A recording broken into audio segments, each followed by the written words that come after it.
Well, it was a lovely sunny day and we put the tortoise out into the coal frame to eat the dandelions, which is not where she usually stays. And then I took my two Labradors out for a walk, and the yellow lab, who likes to catch and eat rabbits, saw her in there, was confused, thought she was a rabbit, picked her up and ran off with her, took her back to his pen and tried to eat her. The alarm was raised by a worker who was actually doing some work for us in the yard, and he saw the dog run past with the tortoise in his mouth, shouted for us. So I also shouted, everybody came running and shouting, and I was screaming my head off because I was absolutely so upset. And we managed to grab the dog, somebody had the dog, somebody went and got the tortoise out of his pen, and we put her into, they brought her to me, put her in a box, and Dennis phoned the vet and he said bring her straight down.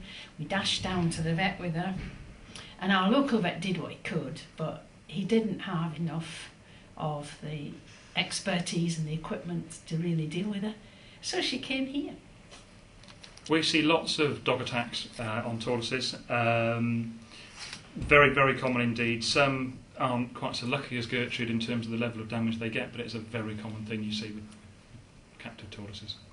It's had quite a lot of shell damage from sort of the bite wounds. No real sort of nasty fractures, but a lot of damage and sort of to that bone. So they have to be cleaned under anaesthetic, anti-inflammatories put on board to sort of soothe it, antibiotics, painkillers, this sort of type thing.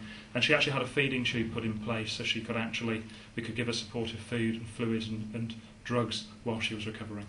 Yes, she had quite a lot of damage to the tail as well.